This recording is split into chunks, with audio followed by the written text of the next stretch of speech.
That's West Ham versus Stoke, and this looks like a complete humdinger. It really does, but just overall, if you're betting on the Premier League, there is a stat that I need to say, and I've waited to the last game because I think this one will actually be a draw. If you take out the games that Manchester City, Manchester United and Chelsea have been involved in, so the 3 title contenders, take them out, every other game that hasn't involved them, 40% of them have ended in draws, which is the price of 6-4. So we're basically saying if you backed every single draw that didn't involve those clubs at 13-8, you'd be in profit. The prices we've seen on the screen for draws this season, everybody's topping it up because no punters back it. 11-4 each game. You would be in immense profit if all you did was take out the games involving the title contenders and just back draws blind. I think this one could be a draw, and I think that's a stat. If you're betting on the Premier League, you really need to remember this season. Chrissy G, 6-4 on the stats. Must be much bigger the draw Monday night.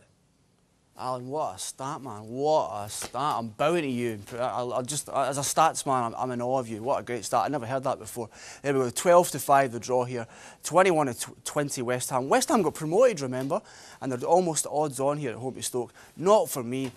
I'm with Alan all the way. I think it's the draw here at 12-5. Stoke producing a great display against QPR last week. OK, everyone produces a great display against QPR, but it was a solid performance. And 12-5, the draw for me, is the shout. Like Alan's great start suggests. Yeah, well, we like the 12-5 when really it should be a 6-4 chance. Now, I look at this and I think goals are going to be at a premium. Yeah, I think so, but it's the way that teams start games, and for me, Stoke haven't been the Stoke that we've known in past seasons, and I think that, yeah, exactly, and I think that's why people were backing QPR last week, thinking that maybe the novelty's worn off with Stoke, and Tony Pulis can't manage to do the magic that he's been working over the recent seasons. So I do find it hard to see where their goals are going to come from, whereas I think that West Ham have got a guy that needs to get off the mark very soon. OK, well, we're going to go unders and overs now, Chrissy. What have you got? Yeah, under 2.5 here, 4-5, and over 2.5, slight outside of there, 11-10. It's got to be unders for me. We know how whenever Stoke play, back the under. 7 of the last 8 Stoke games have gone under 2.5. They're in an under 2.5 bookies benefit at 4-5. Get on.